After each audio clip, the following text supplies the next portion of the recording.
stop scrolling.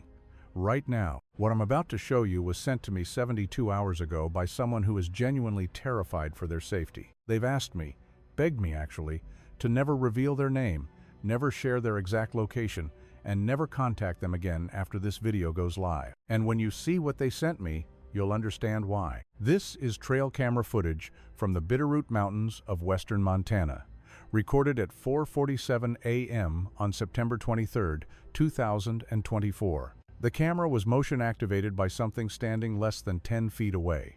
Something that shouldn't exist. Something massive, covered in fur, standing over 8 feet tall on 2 legs. But here's what kept me awake for 3 straight nights after watching this. It's not running from the camera, it's not hiding, it's not caught by accident. It's facing the camera directly, with one hand raised in the air, like it's waving, like it knows exactly what a trail camera is, like it wants to be photographed, like it's saying hello to us. This Bigfoot wanted to be seen, and that terrifies me more than anything. Because if something this intelligent has been hiding in our forests for centuries, and it's suddenly ready to reveal itself, we need to ask, what changed? What does Bigfoot want? And what happens next? This is the story of David Miller and his 2-year encounter with what researchers call Bigfoot, what the Salish tribes call sasquatch, and what science says cannot possibly exist. But it does. Let's begin. The person who sent me this footage is a 47-year-old former forestry worker named David Miller.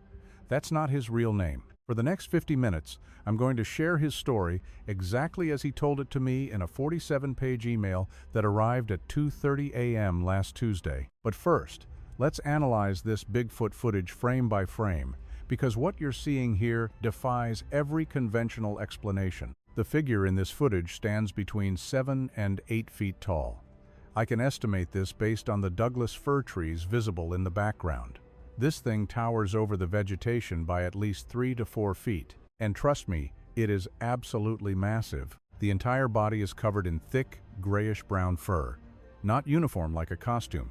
Silver gray on the chest, almost black on the shoulders, matted, weathered, real. The body structure is what convinced me. This isn't human. The shoulders are enormous, far broader than any human athlete. We're talking shoulders built like something that could push through dense forest and snap tree branches without slowing down. The chest is barrel-shaped and incredibly powerful. You can see the rise and fall as it breathes. Deep breaths that suggest massive lung capacity. Based on body proportions, this Bigfoot has to weigh at least 500 pounds.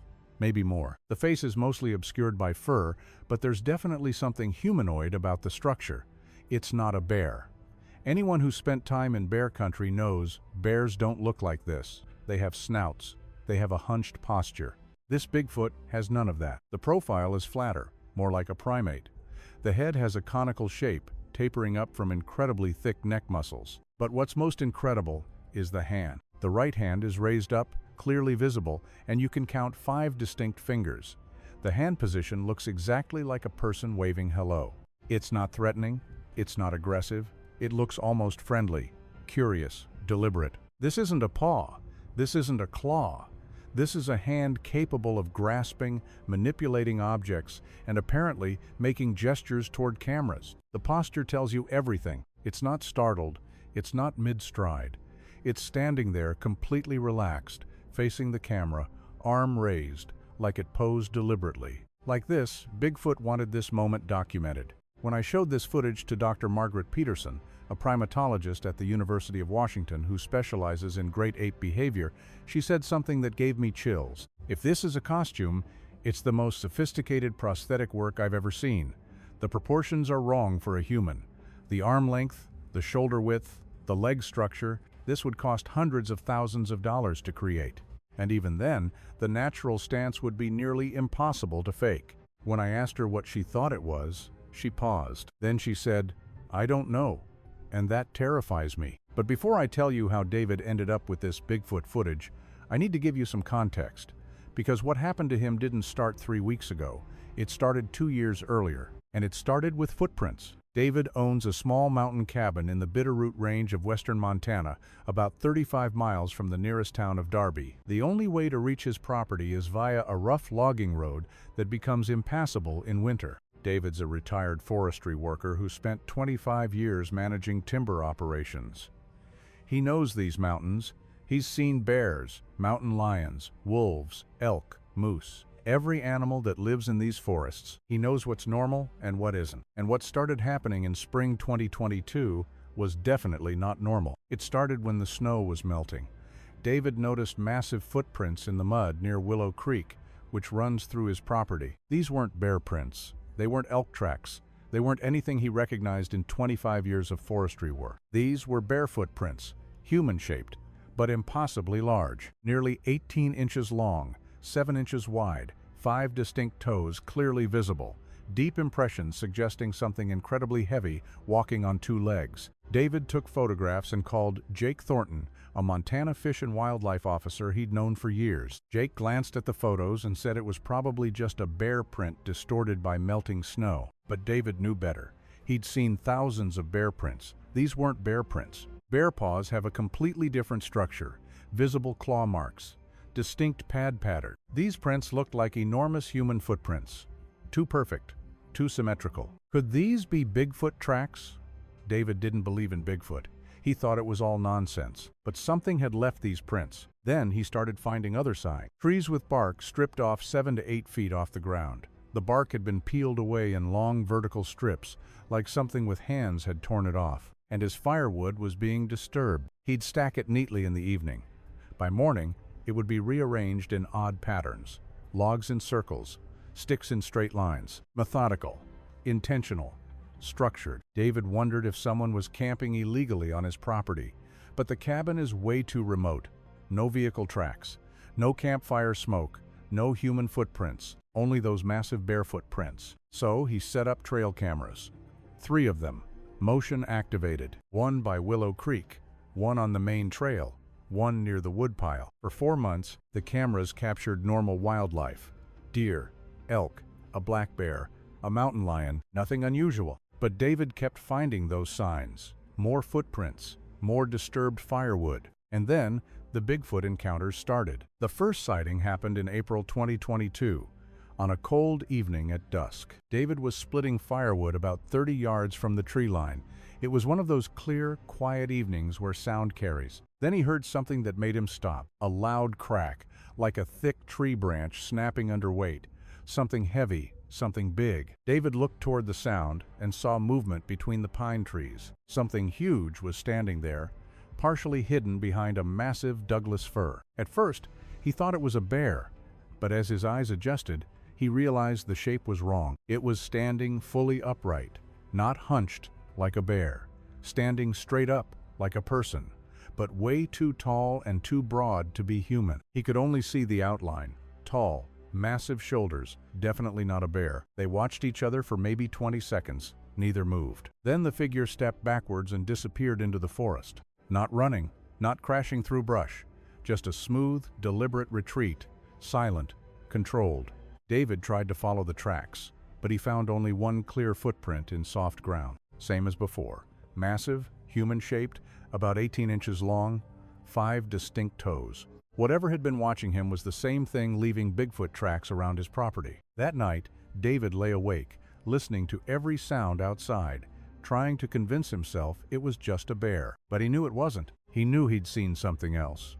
Something that walked on 2 legs, something that watched him with intelligence before deciding to retreat. Sleep didn't come easy that night, but that was just the beginning. 3 months later, in July 2022, David had his second encounter with the Bigfoot.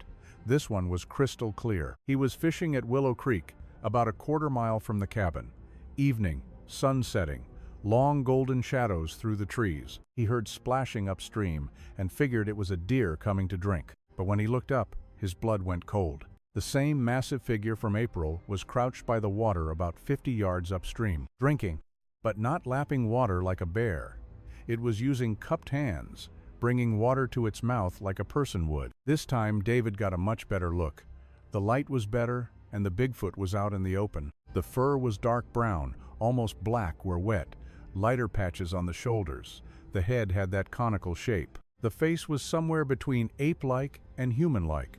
Flat profile, not a snout. David froze, didn't move. didn't breathe, just watched this Bigfoot drinking from the creek with its hands. Then it looked up, directly at him. Eye contact across the creek. The eyes reflected the sunset light. That eye shine you see in animals at night. A greenish gold glow. They stared at each other for what felt like forever. Then the Bigfoot stood up to full height. Easily 8 feet tall. Maybe taller. Absolutely massive. It made a sound David had never heard before. Not a roar. Not a grunt. Somewhere in between. A low rumbling vocalization that he felt vibrating in his chest. It was a sound that said, "I see you. I'm bigger than you. Back off." The Bigfoot slowly backed away into the tree line, never taking its eyes off David. It didn't run, just calmly retreated and disappeared. David stood there, heart pounding. The fishing rod fell from his hands. He made it back to the cabin, locked everything, and spent another sleepless night. That was when David knew for certain this was real. This was a Bigfoot living on or near his property. Something big and aware and intelligent enough to make eye contact and assess threats. This wasn't any animal David had encountered in 25 years in these forests. David Miller had seen Bigfoot with his own eyes, twice, in clear conditions, at close range, and his life would never be the same. Now, before I continue, I need to talk about Bigfoot, because that's what we're discussing here. Bigfoot, Sasquatch, the wild man, the forest giant. For over 400 years, indigenous tribes across North America have told stories about massive, hair-covered beings in the deep wilderness. The Salish people of Montana call them sasquatch, the Lummi call them tsemekwes, the Halkomelem call them sasquatch, which gives us the English word Sasquatch. These aren't fairy tales. These are oral histories passed down through generations. All describe the same thing: bipedal primates, 7 to 10 feet tall, covered in hair, extremely strong, intelligent, shy.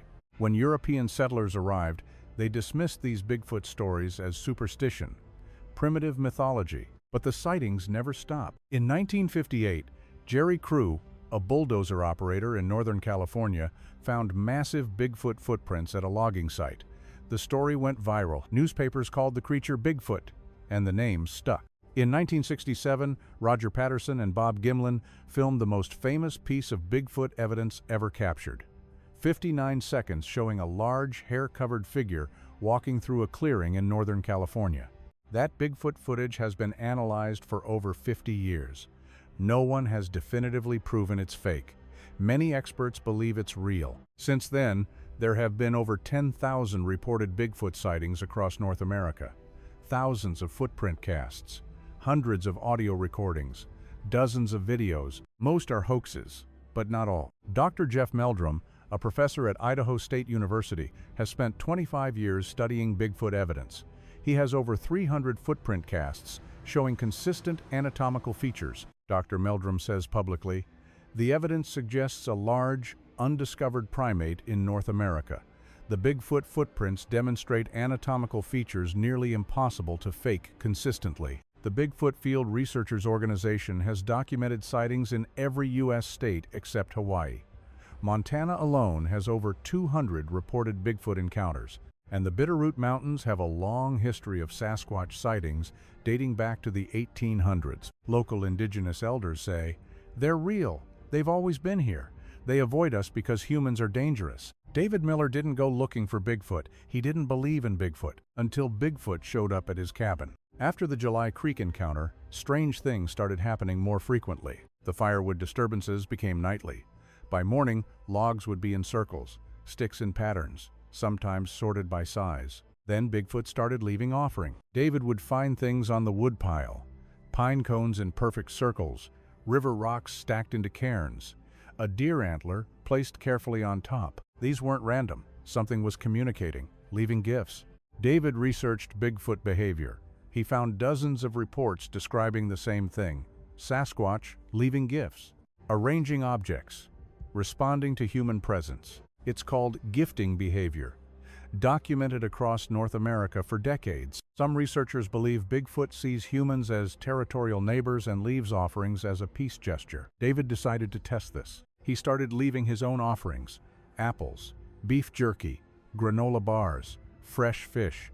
Everything was taken, always at night, always silent. And something was always left in return. Interesting rocks, crystals. Once a fossil embedded in sandstone, carefully placed where he'd left food. The exchange became regular. David would leave food. The Bigfoot would take it and leave something behind. It was communication, a relationship developing across species. Then in September 2022, David found something that changed everything. Half a mile from the cabin, he discovered what he called a shelter. Not natural. This was constructed, branches woven together into a crude lean-to, big enough for something huge. The construction was rough but effective. Inside was a depression lined with pine needles and moss, like a giant nest. The bedding looked recently used. David found tufts of dark brown fur caught on the branches, coarse hair about 3 inches long. He also found a food cache nearby. Deer and elk bones, cleaned of meat, arranged in a pile with flat rocks over them. Food storage, planning ahead, intelligence. This was clearly a Bigfoot living space, used regularly, maintained. The Bigfoot had been living here for years. Well before David bought the cabin, this was its territory first. It had been watching the cabin, observing the new neighbor. That realization was both unsettling and comforting. If Bigfoot wanted to hurt him, it had opportunities. It knew where he slept. It had stood outside his window, but it hadn't tried to break in. It just watched, rearranged firewood, left gifts. But then winter came, and things got intense. January 2023 brought heavy snow. David got snowed in for nearly a week. Roads impassable, power out, just him, the wood stove and howling wind. On the third night, around 2 a.m., he heard something on the porch. Heavy footsteps, deliberate, measured, something heavy walking on 2 legs. He lay frozen, listening. The footsteps moved across the porch, then stopped right outside the bedroom window. He could hear breathing, slow, deep breaths. Then the window fogged up from the outside. The Bigfoot was breathing on the glass, face close enough to leave condensation. David grabbed his rifle and moved to the corner, away from the window. After what felt like forever, the breathing stopped. The footsteps moved around the cabin, checking every window, every door. Then they led away toward the forest. In the morning, David found tracks in fresh snow, the same massive footprints, leading from the tree line to the porch, circling the entire cabin, every window, every door. Then back to the forest. Each print was crystal clear in untouched snow. 5 toes visible, deep impressions, stride length nearly 6 feet between steps, longer than any human. Whatever made those Bigfoot tracks weighed at least 500 pounds and walked exclusively on 2 legs. This wasn't a bear. This was something that walked like a human, but twice the size. The winter visits continued. Footsteps on the porch several nights a week, 2 a.m., 4 a.m., always the same pattern. Heavy steps, slow breathing, circling the cabin, then leaving, like the Bigfoot was checking on him, making sure he was okay. David said it no longer felt threatening, more like companionship, a very unusual neighbor. But what happened in June 2023 removed all doubt. Most of David's Bigfoot encounters had been at dawn or dusk. Low light, easy to question, but one sunny afternoon changed that. David was hiking Red Ridge Trail, 2 miles from the cabin. Clear weather, mountain views. He stopped at a rock outcrop overlooking Paradise Valley. While drinking water, movement caught his eye down in the valley. Something large crossing an open meadow. He grabbed binoculars, thinking it was an elk. What he saw made his hands shake. The Bigfoot was walking fully upright through the meadow, arms swinging naturally. But the gait was different, more fluid, effortless. It was massive, easily 8 feet tall, thick brown fur, lighter on the chest. David watched for nearly 5 minutes as Bigfoot crossed the meadow. It stopped once to examine something on the ground, then continued and disappeared into the tree line. Full daylight, clear view, no question. This was the longest, clearest Bigfoot sighting yet. No way to explain it away. No trick of light, no misidentified bear. This was something real, something living in these mountains.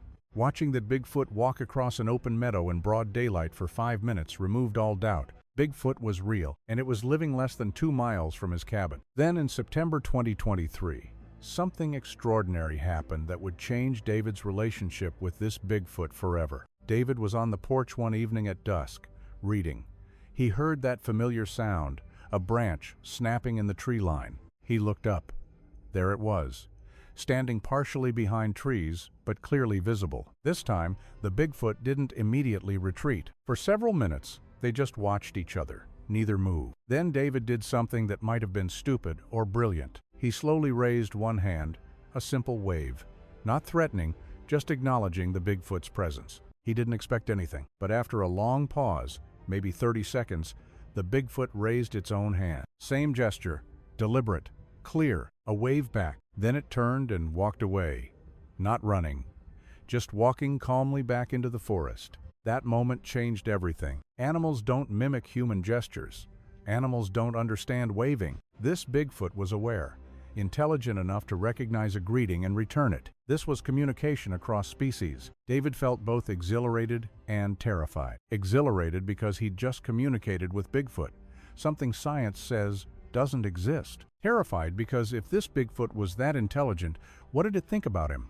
What did it want? And then came the trail camera footage. 3 weeks ago, September 23, 2024, David checked his trail cameras. The creek camera had normal wildlife, deer, elk, a black bear. The trail camera showed similar activity, but the woodpile camera captured something that made David's heart stop. The footage I showed you at the beginning, recorded at 4:47 a.m., motion activated by something massive standing less than 10 feet away. The Bigfoot, the sasquatch, the creature David had been encountering for 2 years. Standing there, facing the camera directly, hand raised, waving, like it knew what a trail camera was.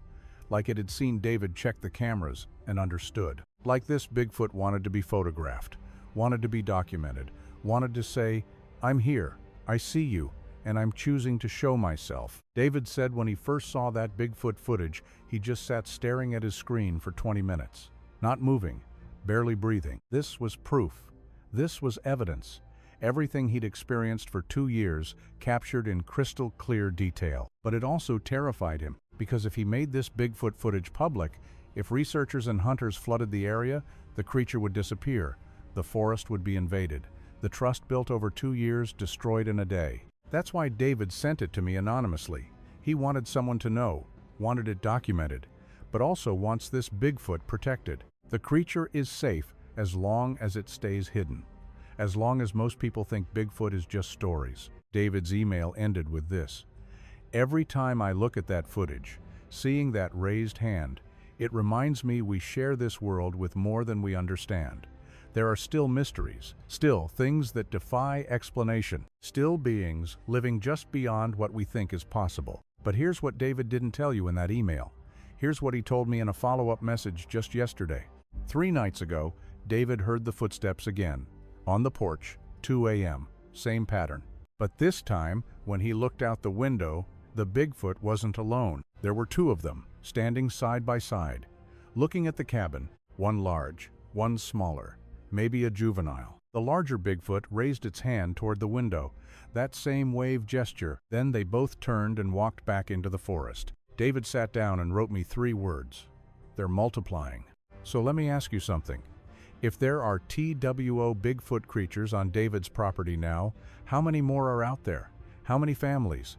How many communities living in the deep wilderness we never explore? And here's the question that keeps me up at night. If Bigfoot is ready to reveal itself, if it's waving at cameras and bringing its young to observe humans, what does that mean? Are they trying to make contact? Are they asking for help? Are they warning us? Or are they just as curious about us as we are about them? After analyzing this Bigfoot footage dozens of times, I'm convinced this is real. This isn't a costume. This isn't a hoax. This is footage of Bigfoot, something that shouldn't exist, but does. Something intelligent and aware. Something that chose to acknowledge a camera, to wave at humanity. Look at that Bigfoot footage again. Look at that hand gesture. Look at the stance. Look at the body proportions. Now ask yourself, what else is out there that we haven't found yet? What else is watching from the trees? What else is leaving Bigfoot tracks we explain away? What else is real that we've decided can't be? Maybe the question isn't whether Bigfoot exists. Maybe the question is, are we ready to accept what it means now that we have proof? Because if Bigfoot is real, and if it's this intelligent, then we need to rethink our relationship with wild places. We need to understand we're not alone out there. We never were, and maybe that's the most important lesson this Bigfoot trail camera footage teaches us. The world is stranger than we've been taught to believe. There are still mysteries in the mountains, and some of them are looking back at us. Now, I need you to do something. Right now, if you've ever had your own Bigfoot encounter, if you've ever seen something in the woods you couldn't explain, if you've ever found massive footprints or heard sounds that didn't match any known animal, I need to hear from you. Drop your Bigfoot story in the comments. Don't wait. Do it now before you forget the details. Because David's story isn't unique. Bigfoot encounters are happening everywhere, from Washington to Maine, from Alaska to Florida. And the more Bigfoot evidence we collect, the harder it becomes to deny. This isn't about belief anymore. This is about evidence. Hit subscribe if you want to see more Bigfoot footage, because David isn't the only person who sent me trail camera evidence. I have 3 more Bigfoot videos in my inbox right now from 3 different states, and I'm releasing them next week. But only if this video hits 100,000 views. So share this. Send it to anyone who's ever talked about Bigfoot. Anyone who's ever wondered if Sasquatch is real. Anyone who's ever questioned what's really out there in the wilderness. Because the truth about Bigfoot is coming out. Whether science is ready or not, the forest is listening, and Bigfoot is watching. Thanks for watching.